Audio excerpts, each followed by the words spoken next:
Nararamdaman mo ba na unti-unti nang lumalayo ang isang tao sa Diyos nang hindi niya namamalayan? Nakakatakot ang isang katotohanan na bihirang pag-usapan ng marami. Hindi agad dumarating ang kapahamakan kapag napabayaan ng pananampalataya. Kadalasan, nagsisimula ang lahat sa maliliit na pagbabago na halos hindi napapansin ng puso. Subalit kapag tuluyan nang naputol ang ugnayan sa may kapal, mga pangyayaring kayang baguhin ang buong direksyon ng buhay ang maaaring sumunod.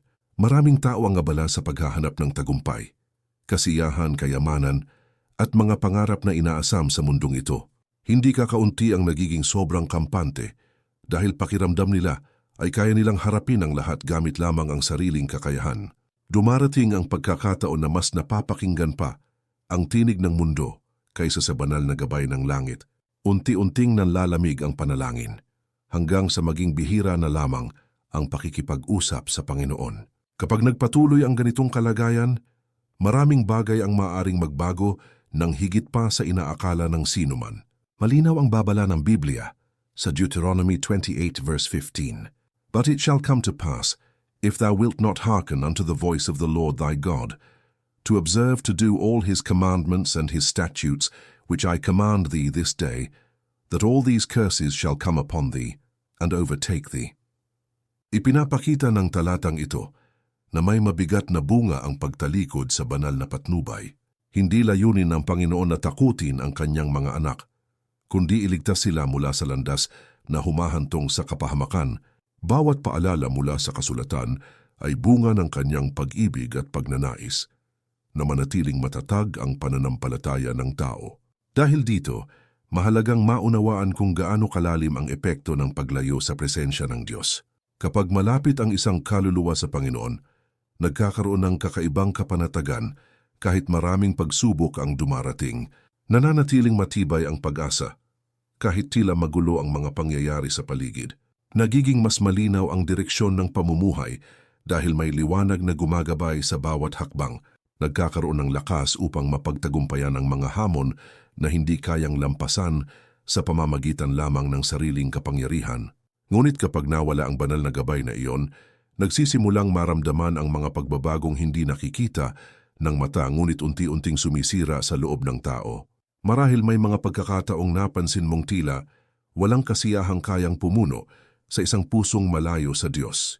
Posibleng nakakita ka na rin ng mga taong nasa kanila na ang halos lahat ngunit nananatiling walang kapayapaan ang kanilang kalooban. Madalas na hindi nauunawaan ng marami na ang pinakamahalagang pangangailangan ng tao ay hindi material na bagay kundi espiritual na kaugnayan sa may likha. Dahil sa napakahalagang katotohanan ito, nararapat lamang na malaman ang 8 nakakatakot na maaring mangyari kapag tuluyan ng nakalimutan ng Diyos. Una, nawawala ang tunay na kapayapaan ng kalooban. Maraming nilalang ang buong akalang matatag ang kanilang pagkatao kahit wala ng malalim na kaugnayan sa Panginoon. Abala ang karamihan sa paghabol sa mga pangarap na inaasahang magbibigay ng ganap na kasiyahan. Lumilipas ang mga linggo na puno ng gawain at sari-saring hangarin. Dumarating ang pagkakataong nasa kanilang mga kamay na ang matagal nang minimithi. Sa kabila ng lahat ng natamo, nananatili pa rin ang isang tahimik na kakulangan sa kaibuturan. Kapag napabayaan ang banal na pakikipag-ugnayan sa may kapal, nagsisimulang mabawasan ang kapanatagang dating nagbibigay ng tibay sa bawat araw. Nahihirapan ang damdamin na manatiling payapa sa gitna ng mga hindi inaasahang pangyayari. Mas madaling madaig ng pag-aalala ang isip kapag walang matibay na pinaghuhugutan ng lakas. Nagiging magulo ang kalooban kahit walang nakikitang dahilan ng ibang tao. Unti-unting nawawala ang katiwasayang hindi kayang bilhin ng anumang kayamanan. Malinaw ang pahayag sa Isaiah 26 verse 3. Thou wilt keep him in perfect peace, whose mind is stayed on thee because he trusteth in thee. Ipinakikita ng talatang ito na ang ganap na katahimikan ay nagmumula sa pagtitiwala sa Diyos. Nagkakaroon ng matatag na paninindigan ang isang lingkod kapag nananatiling nakatuon ang kanyang puso sa Panginoon. Nananatili ang kapanatagan kahit maraming pagsubok ang sabay-sabay na dumarating. Kapag lumalayo ang isang tao sa presensya ng Diyos, nagiging mas mabigat ang bawat suliraning kinahaharap. Maliit na problema lamang noon ang madaling nalalagpasan dahil may malakas na pananampalataya. Ngayon ay tila lumalaki ang bawat pagsubok dahil wala ng sapat na lakas na sumusuporta sa kalooban. Nababalot ng pangamba ang pagtingin sa kinabukasan. Nawawala ang dating kapanatagang bunga ng malapit na pagsunod sa Panginoon. Marami ang hindi agad nakapapansin sa pagbabagong ito dahil dahan-dahan ang pagdating nito. Parang ulap na unti-unting tumatakip sa maliwanag na kalangitan ng puso. Hindi biglaan ang pagkawala ng katahimikan, kundi paunti-unting humihina habang lumalayo ang kaluluwa sa Diyos. Dumarating ang sandaling ramdam na ang bigat ngunit hindi na matukoy kung saan nagsimula ang lahat. Doon makikita kung gaano kahalaga ang presensya ng Panginoon sa pagbibigay ng tunay na kapayapaan ng kalooban. Pangalawa, unti-unting nawawala ang espiritual na direksyon. Kapag napuputol ang matibay na pagsunod sa Panginoon, nagsisimulang lumabo ang landas na dapat tahakin ng isang mananampalataya. Nagiging mahirap tukuyin kung alin ang tama at alin ang dapat iwasan sa maraming pagpipilian ng mundong ginagalawan. Dahan-dahan na lamang umaasa ang isang nilalang sa sariling pangunawa sa halip na sa karunungang nagmumula sa langit. Humihina ang kakayahang makita ang mas malawak na layunin ng buhay. Nabubuo ang kalituhang nagdadala ng pag-aalinlangan sa bawat mahalagang hakbang. Maraming pagkakataon na ang isang tao ay naniniwalang nasa wastong daan siya, kahit papalayo na pala sa kalooban ng Diyos. Nagmumukhang tama ang ilang pasya dahil maganda ang panlabas na anyo ng mga ito. Natatakpan ng pansamantalang pakinabang ang mas mahalagang katotohanan.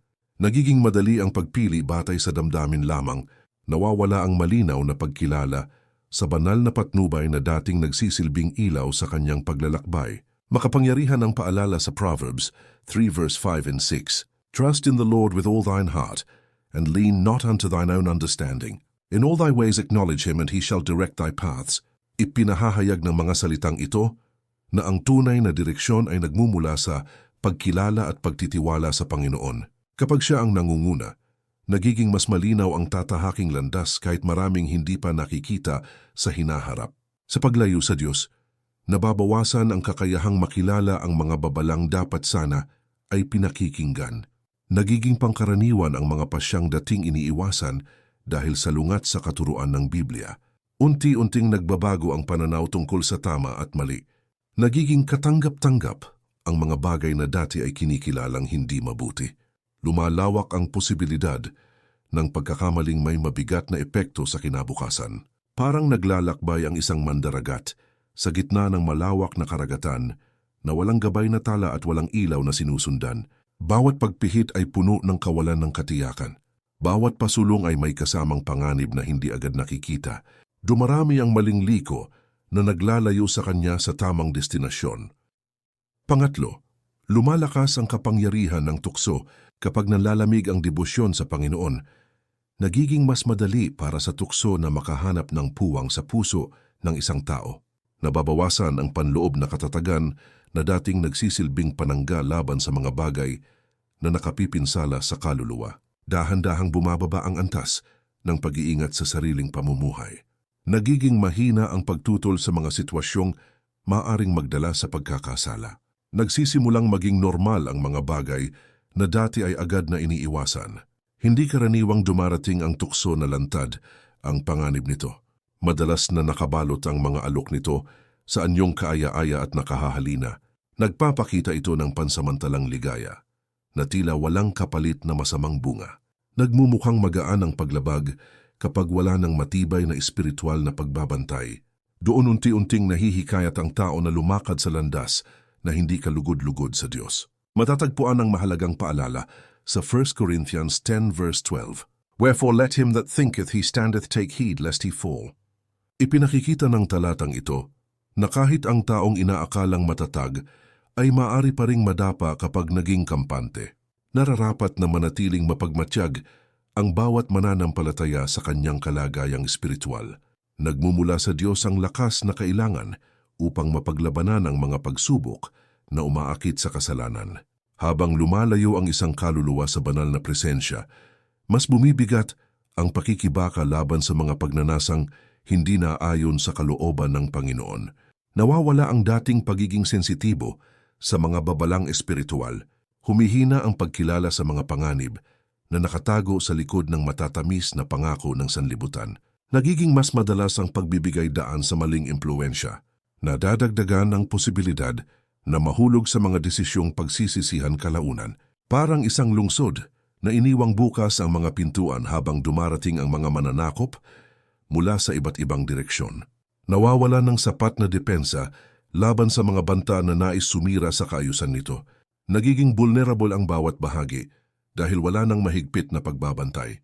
Mas madaling mapasok ng mga bagay na hindi dapat pinahihintulutan.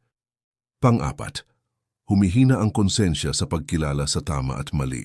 Kapag patuloy na napapalayo ang isang nilalang sa Panginoon, nagkakaroon ng pagbabago sa paraan ng pagtingin niya sa mga bagay na dati niyang nauunawaan bilang wasto o hindi wasto. Nagsisimulang mabawasan ang bigat ng pagkadama sa mga pagkakamaling nagagawa. Naglalaho ang dating pag-iingat na bunga ng banal na paggalang sa Diyos. Nagiging karaniwan ang mga gawing dati ay nagdudulot ng pagsisisi. Unti-unting nababago ang pamantayang gumagabay sa pang-araw-araw na pamumuhay. Sa simula ay maliit lamang ang mga pagbabagong napapansin sa pag-uugali. Nagiging madali ang pagbibigay katwiran sa mga desisyong hindi na ayon sa kalooban ng Panginoon. Nabubuo ang paniniwalang katanggap-tanggap ang isang bagay dahil ginagawa rin ng nakararami. Mas pinakikinggan ang opinyon ng lipunan kaysa sa katotohanang matatagpuan sa Biblia. Dahan-dahan na lamang nawawala ang malinaw na pagkilala sa banal na pamantayan. Makikita ang isang mahalagang babala sa 1 Timothy 4 verse 2. Speaking lies in hypocrisy, having their conscience seared with a hot iron. Ipinahahayag ng talatang ito na maaring dumating ang panahon na maging manhid ang konsensya ng tao kapag paulit-ulit niyang isinasantabi ang katotohanan. Nababawasan ang kakayahang makaramdam ng pagkabahala sa harap ng kasalanan. Humihina ang panloob na babalang ibinibigay ng konsensya upang ituwid ang maling direksyon. Kapag hindi na pinapahalagahan ang mga paalala ng Diyos, nagiging mas madali ang pagtanggap sa mga bagay na sumasalungat sa kanyang kalooban. Nawawalan ng matibay na hangganan ang moralidad ng isang tao. Nagiging pabago-bago ang kanyang mga paniniwala depende sa sitwasyon.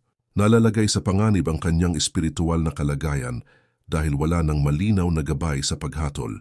Dumarami ang pagkakataong magkamali nang hindi man lamang napapansin, parang isang timbangan na nasira at hindi na maayos na nasusukat ang bigat ng anumang inilalagay rito. Nawawala ang kakayahang magbigay ng wastong paghuhusga. Nagiging magulo ang pagkilala sa katotohanan. Nahahalo ang mabuti at masama hanggang sa mahirap na silang pag-ibahin. Doon makikita ang isa pang nakakatakot na bunga ng pagkalimot sa Diyos. Dahil humihina ang konsensya na tumutulong sa tao upang manatili sa tamang landas. Panglima, nababawasan ang proteksyong espiritual. Habang lumalalim ang paglayo ng isang tao sa Panginoon, mas nagiging lantad siya sa mga impluwensyang maaaring makasira sa kanyang espiritual na kalagayan. Nawawala ang pagiging masinop sa pag-aalaga ng pananampalataya na dating nagbibigay ng katatagan sa kanyang buhay. Nagiging madali para sa mga maling impluensya na makapasok sa kanyang pag-iisip. Bumababa ang antas ng pagbabantay sa mga bagay na maaring magdulot ng kapahamakan sa kaluluwa. Nagsisimulang maramdaman ang kakulangan ng banal na pananggalang na dati niyang pinahahalagahan. Hindi nangangahulugan na pinababayaan ng Diyos ang kanyang mga nilalang. Gayunman, maraming pagpapala ang hindi lubos na nararanasan kapag pinipili ng tao na lumayo sa kanya. Humihina ang pakikipag-ugnayan sa pinagmumula ng tunay na lakas at karunungan. Nagiging marupok ang espiritual na kalagayan sa harap ng iba't ibang pagsubok. Mas nagiging mahirap ang pananatiling matatag kapag wala ang malapit na pagsandig sa Panginoon. Matatagpuan ang makapangyarihang pangako sa Psalm 91 verse 2. I will say of the Lord, He is my refuge and my fortress. My God, in Him will I trust. Ipinakikita ng talatang ito na ang Panginoon, ang kanlungan at muog ng mga nagtitiwala sa Kanya. Nagkakaroon ng katiyakan ang isang mananampalataya sapagkat alam niyang nasa ilalim siya ng banal na pangangalaga. Nagbibigay ang Diyos ng lakas upang malampasan ang mga hamon na hindi kayang pagtagumpayan ng sariling kakayahan lamang. Kapag tuluyang napabayaan ang kaugnayang iyon, mas madaling matangay ng mga negatibong impluensya ang puso at isip. Nagiging mas mahirap labanan ang mga pagdududa na unti-unting sumisira sa pananampalataya. Lumalawak ang puwang para sa mga bagay na naglalayo sa tao sa katotohanan. Nabubuksan ang daan para sa mga kaisipang hindi nagbibigay ng karangalan sa Diyos. Mas nagiging mabigat ang bawat pagsubok dahil kulang ang espiritual na katatagang dapat sana ay sumusuporta sa Kanya. Parang isang tahanang walang matibay na pader na nakaharap sa malalakas na unos. Bawat hampas ng hangin ay may kakayahang magdulot ng pinsala. Bawat pagyanig ay nagiging mas mapanganib dahil kulang ang depensang sumasalo sa puwersa ng bagyo. Nagiging vulnerable ang kabuang estruktura sa anumang banta na dumaraan. Pang-anim, lumalayo ang puso sa katotohanan. Kapag patuloy na isinasantabi ng isang tao ang Panginoon, nagkakaroon ng unti-unting pagbabago sa kanyang pananaw tungkol sa katotohanan. Nawawala ang dating pagkauhaw sa mga aral na nagmumula sa salita ng Diyos. Nabibigyan ng higit na halaga ang mga paniniwalang nakabatay lamang sa kagustuhan ng tao.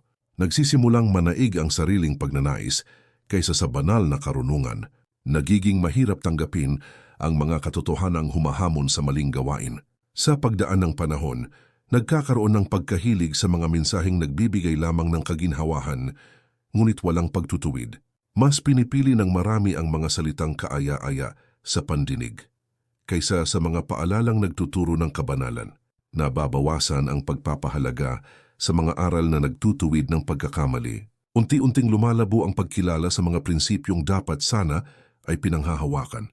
Nauuwi ang lahat sa espiritual na pagkaligaw na hindi agad namamalayan. Matatagpuan ang isang seryosong babala sa 2 Timothy 4 verse 3 and 4. For the time will come when they will not endure sound doctrine, but after their own lusts shall they heap to themselves teachers having itching ears. And they shall turn away their ears from the truth and shall be turned unto fables. Ipinahahayag ng talatang ito na may mga taong darating sa puntong tatalikod sa katotohanan upang sundin ang mga bagay na mas nais nilang marinig. Nagbibigay ang kasulatan ng malinaw na babala laban sa ganitong kalagayan ng puso. Kapag humina ang pagpapahalaga sa katotohanan, nagiging madali ang pagyakap sa mga maling paniniwala. Nawawalan ng kakayahang suriin nang tama ang mga ideyang pumapasok sa isipan. Nagiging bukas ang pag-iisip sa mga katuroang salungat sa kalooban ng Diyos. Mas madaling malinlang ng mga mensaheng maganda lamang pakinggan, ngunit walang matibay na pundasyon. Nadadala ang tao sa direksyong malayo sa layuning inilaan ng Panginoon para sa Kanya. Lumalawak ang agwat sa pagitan ng banal na karunungan at personal na paniniwala. Parang isang manlalakbay na tumalikod sa ilaw na dapat sana ay gumagabay sa kanyang daraanan. Bawat hakbang ay nagiging mas delikado dahil nababawasan ang kakayahang makita ang tamang daan. Dumarami ang posibilidad ng pagkaligaw habang nagpapatuloy ang paglalakad sa kadiliman. Nabubuo ang mga pasyang nakabatay sa maling pagkaunawa sa katotohanan. Pang-7, nasisira ang matibay na pundasyon ng buhay. Kapag ang Panginoon ay hindi na nagiging sentro ng pamumuhay, nagsisimulang manghina ang pundasyong sumusuporta sa buong pagkatao. Nawawalan ng matatag na sandigan ang mga prinsipyo na dating gumagabay sa bawat pagpapasya. Nababawasan ang lalim ng pananalig na nagbibigay ng katatagan sa panahon ng matitinding pagsubok. Nagiging marupok ang pananaw tungkol sa layunin ng buhay. Unti-unting nawawala ang matibay na pinanghahawakan sa gitna ng pabago-bagong kalagayan ng mundo. Hindi agad nakikita ang epekto ng ganitong kalagayan dahil kadalasan ay dahan-dahan ang pagguho. Nagmumukhang maayos pa rin ang panlabas na anyo ng pamumuhay. Patuloy pa ring nakakakilos ang isang tao sa kanyang pang-araw-araw na gawain. Nagagawa pa rin niyang tuparin ang kanyang mga responsibilidad. Subalit sa kaibuturan ay nagsisimula nang magkaroon ng kahinaan na hindi madaling mapansin ng iba. Makikita ang isang mahalagang paalala sa Matthew 7 verse 24 and 25. Therefore whosoever heareth these sayings of mine and doeth them, I will liken him unto a wise man which built his house upon a rock. And the rain descended, and the floods came, and the winds blew and beat upon that house, and it fell not, for it was founded upon a rock. Ipinapakita ng talatang ito na ang taong sumusunod sa Panginoon ay may matatag na pundasyong hindi madaling matinag ng mga pagsubok. Nagkakaroon ng lakas na manatiling nakatayo kahit dumaan sa mabibigat na suliranin. Nagmumula sa Diyos ang katatagang hindi kayang ibigay ng anumang bagay sa daigdig. Kapag tuluyang napalitan ang banal na pundasyon ng mga pansamantalang bagay, nagiging mahina ang buong istruktura ng buhay. Madaling masindak sa harap ng malalaking problema. Mabilis mabawasan ang pag-asa kapag sunod-sunod ang mga pagsubok. Nagiging mabigat ang bawat hamon dahil kulang ang matibay na pinaghuhugutan ng lakas. Mas madaling mawalan ng direksyon kapag dumating ang mga panahong puno ng kaguluhan. Parang isang gusaling itinayo sa lupang madaling gumuho kapag dumating ang malakas na pagyanig. Unti-unti nitong nararanasan ang epekto ng mahinang pagkakatayo. Bawat pagharap sa pagsubok ay nagdadagdag ng panganib sa kabuang kalagayan nito. Dumarating ang pagkakataong hindi na nito kayaning pasanin ang matinding pressure mula sa paligid. Pangwalo, nalalagay sa panganib ang walang hanggang kapalaran. Pinakamatinding bunga ng tuluyang pagkalimot sa Diyos ay hindi lamang nararanasan sa kasalukuyang panahon, kundi umaabot hanggang sa walang hanggan. Lumalampas ang epekto nito sa mga problema ng pang-araw-araw na pamumuhay. Humahantong ang usaping ito sa pinakamahalagang bahagi ng pag-iral ng tao. Nakaugnay ang bagay na ito sa kalagayan ng kaluluwa sa harapan ng Panginoon. Walang anumang tagumpay sa mundo ang maihahambing sa kahalagahan ng usaping may kinalaman sa walang hanggang kapalaran. Maraming tao ang nagbibigay ng malaking panahon sa paghahanda para sa kinabukasan dito sa lupa. Pinaglalaanan nila ng lakas ang kanilang kabuhayan, mga pangarap at personal na mitin. Pinapahalagahan nila ang seguridad ng kanilang pamilya at mga mahal sa buhay. Makatuwiran ang mga bagay na iyon dahil bahagi ang mga ito ng buhay ng tao. Subalit higit na mahalaga ang paghahanda para sa panahong haharap ang bawat isa sa Diyos. Makapangyarihan ang babala sa Hebrews 9 verse 27. And as it is appointed unto men once to die, but after this the judgment. Ipinahahayag ng talatang ito na darating ang panahon ng pagsusulit sa harapan ng Diyos para sa bawat tao. Walang sinuman ang makatatakas sa katotohanan iyon. Dahil dito, napakahalagang manatiling tapat sa Panginoon habang may pagkakataon pa. Kapag paulit-ulit na tinatalikuran ng isang nilalang ang tawag ng Diyos, nagiging mas manhid ang kanyang espiritual na kalagayan. Humihina ang pagnanais na magsisi at manumbalik sa tamang landas. Nababalot ng pagkawalang bahala ang kanyang kalooban. Lumalaki ang pagitan sa pagitan niya at ng biyayang nais ipagkaloob ng Panginoon. Mas tumitindi ang panganib na matapos ang buhay nang hindi na ibabalik ang sarili sa Diyos. Makikita rin ang dakilang paanyaya sa John 3 verse 16. For God so loved the world that He gave His only begotten Son, that whosoever believeth in Him should not perish but have everlasting life. Ipinakikita ng talatang ito na hindi kapahamakan ang hangarin ng Diyos para sa tao, kundi kaligtasan at buhay na walang hanggan. Bukas ang kanyang awa para sa sino mang lalapit sa kanya ng may tunay na pananampalataya. Doon mas nauunawaan kung bakit napakabigat ng pagkalimot sa Diyos, sapagkat nalalagay sa panganib ang pinakamahalagang bagay na taglay ng tao na walang iba kundi ang kanyang walang hanggang kapalaran. Hindi layunin ng mga paalalang ito na magdulot ng takot lamang kundi upang muling gisingin ang puso na maaring unti-unti nang nanlalamig sa pananampalataya. Maraming pagbabago sa buhay ang nagsisimula ng tahimik. Maraming paglayo sa Panginoon ang hindi agad napapansin. Maraming kaluluwa ang nagugulat na lamang kapag naramdaman na nila ang bunga ng kanilang pagkaligaw.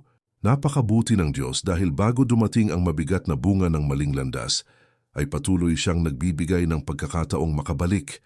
Patuloy niyang inaabot ang tao sa pamamagitan ng kanyang salita. Patuloy siyang kumakatok sa puso ng bawat nilalang na handang makinig. Patuloy niyang ipinapakita ang kanyang habag kahit maraming pagkakataong siya ay nalilimutan. Dakila ang kanyang pag-ibig na hindi madaling maubos at hindi agad nawawala. Makikita ang napakagandang paanyaya sa Revelation 3 verse 20. Behold, I stand at the door and knock. If any man hear my voice and open the door, I will come into him and will sup with him and he with me. Ipinahahayag ng talatang ito ang puso ng Panginoon para sa bawat tao. Hindi siya lumalapit bilang isang hukom lamang, kundi bilang isang mapagmahal na ama na naghihintay na muling buksan ng tao ang kanyang puso. Nais niyang maibalik ang relasyon na maaaring napabayaan dahil sa mga alalahanin at kaguluhan ng mundo. Nais niyang maranasan ng bawat isa ang kapayapaan, pag-asa, at katiyakang nagmumula lamang sa kanya. Anuman ang nakaraan ng isang tao, nananatiling bukas ang daan ng pagbabalik habang may panahon pa. Anuman ang naging pagkakamali, sapat ang biyaya ng Diyos upang magpatawad at magpanumbalik. Anuman ang bigat ng pinagdaraanan, may kakayahan siyang magbigay ng lakas na higit sa inaakala ng tao. Anuman ang lalim ng pagkalayo, may kapangyarihan siyang ilapit muli ang puso sa kanyang presensya. Walang sitwasyong napakahirap para sa Panginoon na hindi niya kayang baguhin. Nawa ay magsilbing paalala ang mga mensaheng ito upang higit pang pagtibayin ang pananampalataya at pagtitiwala sa Diyos araw-araw. Nawa ay manatiling buhay ang pananalangin sa bawat tahanan. Nawa ay manatiling matatag ang paghawak sa mga pangako ng Biblia. Nawa ay manatiling nakatuon ang puso sa Panginoong siyang pinagmumulan ng tunay na pag-asa. Doon matatagpuan ang kapayapaang hindi kayang nakawin ng anumang pagsubok at ang kagalakang hindi kayang pantayan ng anumang bagay sa mundong ito.